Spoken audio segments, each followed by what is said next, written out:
Hello साथियों, मैं doctor Lokesh Shah आज फिर से एक नई यूनिट के साथ हम प्रारंभ करते हैं। सांख्यिकी चल रही है। अभी पिछली सीरीज़ हमने देखी, C8 सीरीज़ हो चुकी है।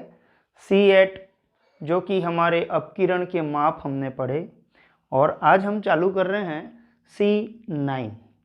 C जो है वो सांख्यिकी की सारी सीरीज़ हैं, बी जो हैं वो मैक्रो इकोनॉमिक्स हैं, और ए के जो वीडियो हैं वो माइक्रो इकोनॉमिक्स के हैं। तो आज सांख्यिकी में हम नवा चैप्टर ले रहे हैं और वो है सहसंबंध, कोरिलेशन। ठीक है ना। दो सहसंबंध किसको कहते हैं? दो चरों में या दो श्रेणियों में या अधिक श्रेणियों में। दो से अधिक श्रेणियां भी हो सकती है, दो से अधिक चर भी हो सकते हैं, जिनमें आपस में कैसा संबंध है? एक में परिवर्तन होने पर दूसरे में ऑटोमेटिक परिवर्तन हो जाए, तो ऐसे संबंध को हम सहसंबंध कहते हैं। जैसे हमारी आयु बढ़ रही है तो हमारी हाइट है, वेट है, बढ़ रहा है ना। इसका मतलब क्या हो गया? हमारी एज और हमारी हाइट में, हमारी एज और हमारे वेट में कोरिलेशन है, ऑटोमेटिक चेंज हो रहा है। इसी तरह से किसी वस्तु की कीमत बदलती है, हम देखते हैं उसकी डिमांड में चेंजेज आ जाता है, उसकी सप्लाई में चेंजेज आ जाता है, तो हम कहेंगे कि उसकी कीमत और मांग में सहसंबंध है, कीमत और पूर्ति में सहसंबंध है। जैसे हमारी आय बढ़ती है तो हमारे खर्चे भी बढ़ जाते हैं, हमारी बचत भी बढ़ती है, तो हम कह सकते हैं आय और उपभोग में सहसंबंध है, आय और बचत में सहसंबंध है। तो सहसंबंध को हम समझें कि दो या अधिक चरों में ऐसा संबंध जिसमें एक कारण हो और दूसरा परिणाम हो। जैसे कीमत गिरी, मांग बढ़ी, तो कीमत का गिरना कारण हो गया और मांग का बढ़ना परिणाम हो गया। तो हम ये नटशेल में हम ये कह सकते हैं कि दो चरों में यदि कार्य कारण संबंध हो, कॉज एंड इफेक्ट रिलेशनशिप हो, इट नॉन एज कोरिलेशन। ठीक है, क्या समझे हम? क्या परिभाषा बोलेंगे? दो या अधिक चरों में इस प्रकार का संबंध हो कि एक चर में परिवर्तन होने पर दूसरे चर में स्वतः परिवर्तन हो जाए, तो ऐसे संबंध को हम सहसंबंध कहेंगे। और उन चरों को क्या कहेंगे? सहसंबंधित चर, कोरिलेटेड वेरिएबल्स। ठीक है ना। देखिए क्या लिखा, दो चरों या श्रेणियों में कार्य कारण संबंध को सहसंबंध कहते हैं। ठीक है ना। यहां पर हम ये देखें, एक चर में परिवर्तन होने पर दूसरे चर में परिवर्तन होने की प्रवृत्ति पाई जाती है। एक चर बदलता है, दूसरे में ऑटोमेटिक परिवर्तन आ जाता है। नेक्स्ट हम बात करते हैं विशेषताएं क्या है, सहसंबंध की क्या विशेषताएं? पहला, सहसंबंध एक सांख्यिकीय तकनीक है, स्टैटिस्टिकल टेक्निक है, टूल है। क्या होता है? जिससे दो या अधिक चरों में संबंध को मापने के लिए प्रयोग में लाते हैं। दो चरों में कितना संबंध है, ये हमें कौन से टूल से, कौन से टेक्निक से मालूम पड़ता है? कोरिलेशन से मालूम पड़ता है। जैसे ही हम आगे रिसर्च में जाते हैं तो रिसर्च का एक ये टूल है, कौन सा? कोरिलेशन, रिग्रेशन, है ना। ये अपकिरण के माप, ये सब क्या है? ये रिसर्च में काम आने वाले टूल हैं। तो ये सांख्यिकी की ऐसी तकनीक है जिसमें दो या अधिक चरों में कितना संबंध है उसका माप हम कर सकते हैं। दूसरी विशेषता है, दो या अधिक चरों में पारस्परिक संबंध की दिशा और मात्रा, डायरेक्शन एंड डिग्री, किस डायरेक्शन में चेंज हो रहे हैं। जैसे एक कीमत जैसे बढ़ रही है, मांग घट रही है, तो अलग अलग विपरीत दिशा में परिवर्तन हो गया। कीमत बढ़ रही है, पूर्ति बढ़ रही है, सेम डायरेक्शन में चेंज हो गया, है ना। तो डायरेक्शन का भी मालूम पड़ता है कि वो दोनों किस डायरेक्शन में चेंज हो रहे हैं। क्या सेम डायरेक्शन में चेंज हो रहे हैं या अपोजिट डायरेक्शन में चेंज हो रहे हैं। इसी तरह मात्रा का ज्ञान, डिग्री ऑफ रिलेशन, दोनों में कितना ज्यादा रिलेशनशिप है ना। उसको हम डिग्री, उस डिग्री का मेजरमेंट भी हम इस कोरिलेशन में आगे जैसे न्यूमेरिकल्स आएंगे वहां पर हम और चर्चा करेंगे। तीसरी बात है दो या अधिक चरों के बीच कारण और परिणाम का संबंध। दो चरों में कारण कौन सा और परिणाम कौन सा है ये हमें सहसंबंध से ज्ञात होता है। जैसे कीमत का बढ़ना, मांग का कम होना, तो कीमत का बढ़ना कारण है और मांग का घटना परिणाम है। हमारी आय बढ़ी, हमारा उपभोग बढ़ गया, तो आय का बढ़ना कारण है, उपभोग का बढ़ना परिणाम है।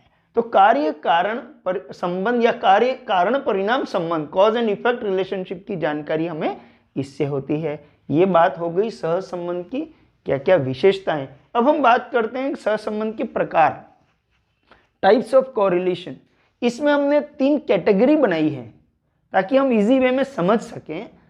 ए में लिया हमने चरों में परिवर्तन की दिशा के आधार पर, है ना, on the basis of direction of change. Direction जो है, चेंज का जो डायरेक्शन है उसके बेस पर हम देखें 2 तरह का कोरिलेशन है, धनात्मक और ऋणात्मक, पॉजिटिव एंड नेगेटिव कोरिलेशन।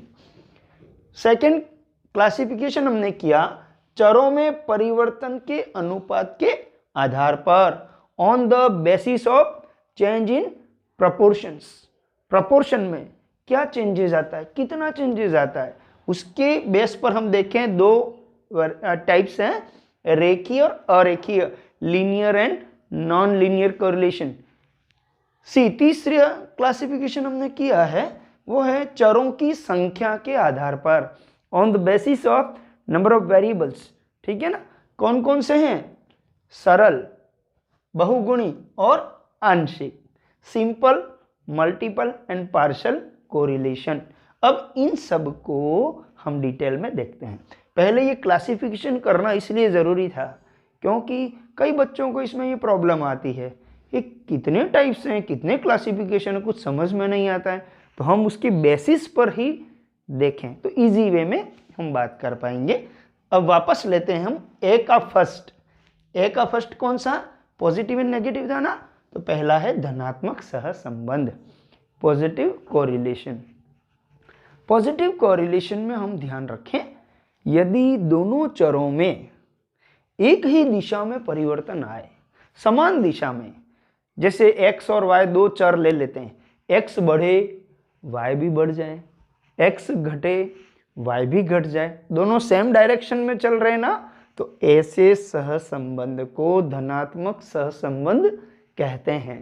जैसे कीमत बढ़ने पर पूर्ति बढ़ जाती है, ठीक है ना, जैसे ही सब प्राइस बढ़ेगी ना तो जो इंडस्ट्रियलिस्ट हैं, जो प्रोड्यूसर हैं, वो ज़्यादा माल, ज़्यादा वस्तुएं, ज़्यादा क्वांटिटी बाजार में उतारते हैं। क्यों? क्योंकि उनका प्रॉफिट गेन बढ़ जाता है, प्रॉफिट ज़्यादा होता है तो वो ज़्यादा सप्लाई करते हैं। तो कीमतें बढ़ने पर बाजार में पूर्ति बढ़ती है और कीमतें घटने पर बाजार में पूर्ति घटती है। तो कीमत और पूर्ति में कैसा सहसंबंध हुआ, धनात्मक। इसी प्रकार हम देख सकते हैं जैसे रेट ऑफ इंटरेस्ट और सेविंग, जैसे बैंकों में अगर ब्याज दर ज़्यादा होगी तो लोग ज़्यादा पैसा बैंकों में डिपॉजिट करवाएंगे, है ना। तो ये हम देखें कि रेट ऑफ इंटरेस्ट और सेविंग में पॉजिटिव कोरिलेशन हो गया। देखिए यहाँ क्या लिखा हमने, जब दोनों चरों में एक ही या समान दिशा में परिवर्तन हो, जैसे कीमत और पूर्ति, आय और उपभोग, हमारी आय बढ़ती, हमारे खर्चे बढ़ जाते हैं, है ना।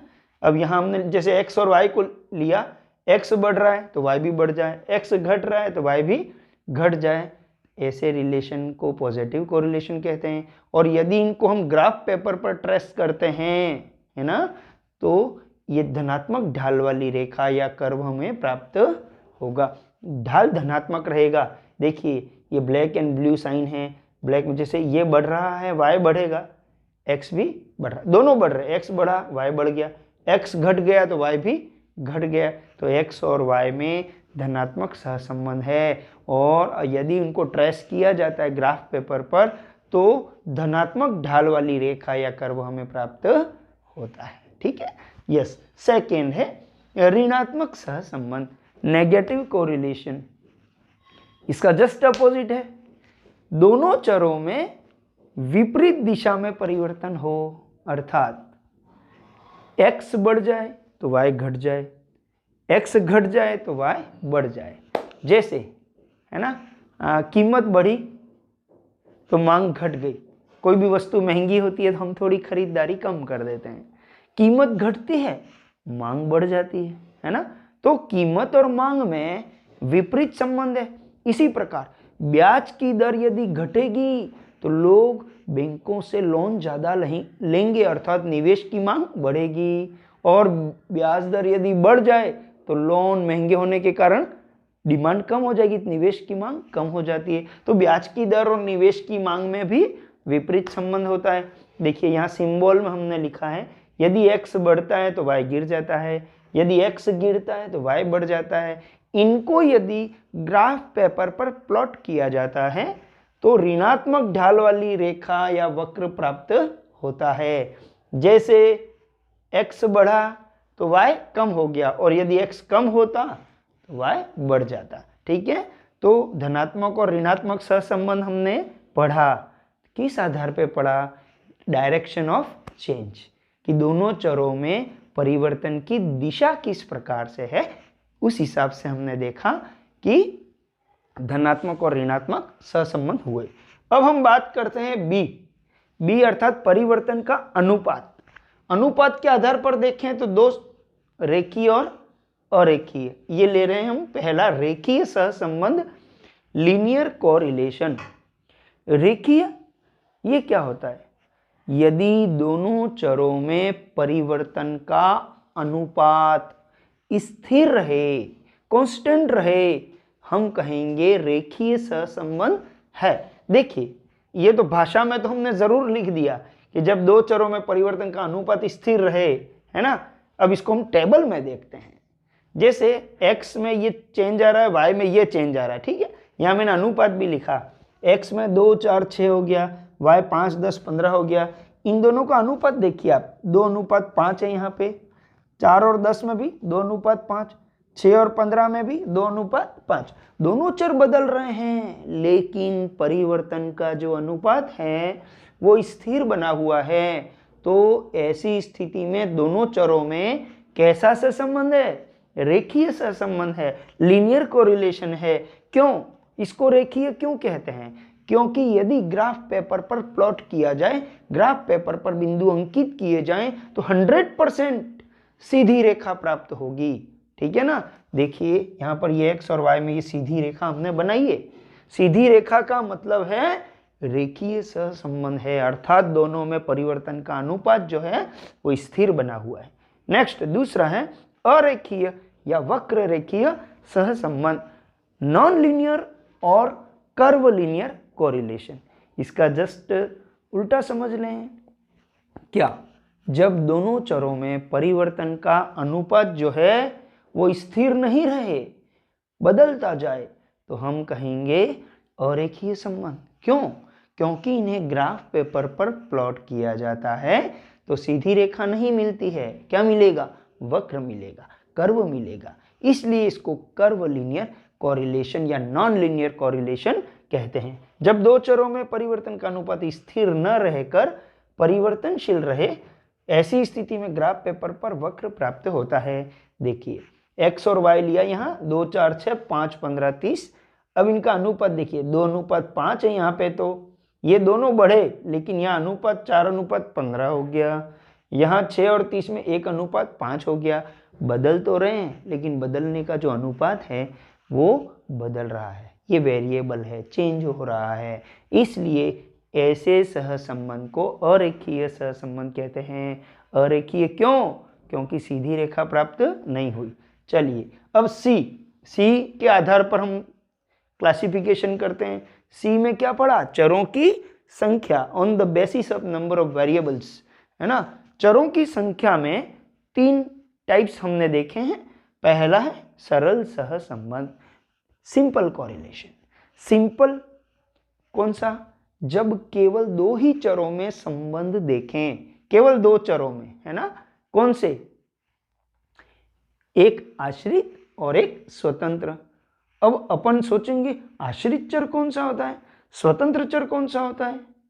स्वतंत्र चर अर्थात जिसमें पहले परिवर्तन होता है या जो बदलने के लिए स्वतंत्र परिवर्तन जिसका हो सकता है आश्रित, अर्थात जो दूसरे पर आश्रित है। जैसे हमने यहाँ लिखा, जब केवल दो चरों में सहसंबंध का अध्ययन हो, है ना, केवल दो चरों में, तो सरल सहसंबंध, जिसमें एक चर कारण हो और दूसरा चर प्रभाव या परिणाम को व्यक्त करे, अर्थात आश्रित चर हो, तो एक स्वतंत्र और एक आश्रित, है ना, और कोई नहीं, तो ये सरल सहसंबंध। जैसे वस्तु की कीमत और उसकी खुद की मांग, इन दोनों में ही संबंध देखें। यहां पर देखिए आप dx equal to function of px, बस मैंने और कोई चर नहीं लिखा। यहाँ ब्लू साइन कर रखे हैं, ब्लू साइन का मतलब है चेंज हो रहे हैं, कि x की खुद की कीमत बदलने से x की खुद की मांग पर जो प्रभाव है ये हम देख रहे हैं, तो ये सरल सहसंबंध है, ठीक है ना। फिर देखिए बहुगुणी सहसंबंध, मल्टीपल कोरिलेशन। अब दो से आगे बढ़ते हैं, दो से अधिक चरों में सहसंबंध का अध्ययन किया जाता है, तो इसे हम बहुगुणी सहसंबंध कहते हैं। लेकिन आश्रित चर तो एक ही रहेगा, है ना, स्वतंत्र चर जो हैं वो एक से अधिक हो जाएंगे। जैसे सरल में स्वतंत्र चर एक ही था, यहाँ स्वतंत्र चर दो या अधिक हो जाते हैं, आश्रित चर तो हमेशा एक ही रहेगा। तो यहाँ पर देखिए आप dx इक्वल टू, हम मांग के को प्रभावित करने वाले कारक देखे ना, हमने मांग का नियम वगैरह सब पढ़ा माइक्रो में। dx equal to function of px PRITE, अर्थात x वस्तु की मांग पर हम प्रभाव देख रहे हैं, किसका, px उसकी खुद की कीमत, PR price of relative goods संबंधित वस्तुओं की कीमत, I income of the consumer उपभोक्ता की आय, T taste and preferences of the consumer, है ना, और E expectation of change in price in near future भविष्य में कीमत परिवर्तन की प्रत्याशा, और डैश डैश और अन्य कई कारण हैं। इन सब पर हमने राइट का निशान लगाया, अर्थात ये सब एक साथ बदल रहे हैं, ये सारे स्वतंत्र चर हैं। और आश्रित चर कौन सा, वस्तु की मांग। तो एक से अधिक स्वतंत्र चरों में परिवर्तन का एक आश्रित चर पर प्रभाव देखा जाता है, तो इसे हम बहुगुणी सहसंबंध कहते हैं। और तीसरा है आंशिक सहसंबंध या सीमित सहसंबंध, है ना, आंशिक पार्शियल कोरिलेशन, ये इसी का पार्ट है। जब दो से अधिक चरों में सहसंबंध देखा जाता है, बहुगुणी में भी दो से अधिक था, है ना, इसमें भी दो से अधिक ही है, दो से अधिक चरों में सहसंबंध का अध्ययन किया जाता है। लेकिन शर्त क्या है, एक आश्रित चर पर एक स्वतंत्र चर का ही प्रभाव देखना है और अन्य सभी स्वतंत्र चरों को स्थिर मानना है, ठीक है, समझे। एक स्वतंत्र चर को परिवर्तनशील मानना है, अन्य स्वतंत्र चरों को स्थिर मानना है, तो इसे हम आंशिक सहसंबंध कहते हैं। जैसे हमने मांग का नियम पढ़ा, अन्य बातों के स्थिर रहने पर वस्तु की कीमत और मांग में विपरीत संबंध होता है। पूर्ति का नियम पढ़ा, अन्य बातों के स्थिर रहने पर वस्तु की कीमत और पूर्ति में सीधा संबंध होता है। तो ये जो अन्य बातें स्थिर रहें, अदर थिंग्स बीइंग इक्वल, है ना, ये क्या है, ये शर्तें हैं। तो यहां पर भी यही है, देखिए dx equal to function of px पे हमने राइट का निशान लगाया है, dx पे राइट का निशान है, जबकि अन्य जो प्रभावित करने वाले कारक हैं उन पर लाइन बना रखी है, अर्थात ये सब स्थिर हैं।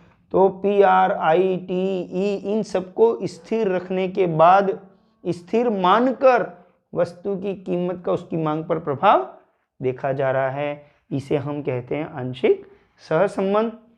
ये हमने पढ़ लिया सहसंबंध के प्रकार। तो इस वीडियो में हमने क्या देखा, सहसंबंध किसे कहते हैं, सहसंबंध की क्या विशेषताएं हैं और सहसंबंध के प्रकार क्या हैं, इस पर हमने अपनी बात की। अगले वीडियो में हम मिलते हैं आगे सहसंबंध के न्यूमेरिकल्स के साथ। Thank you.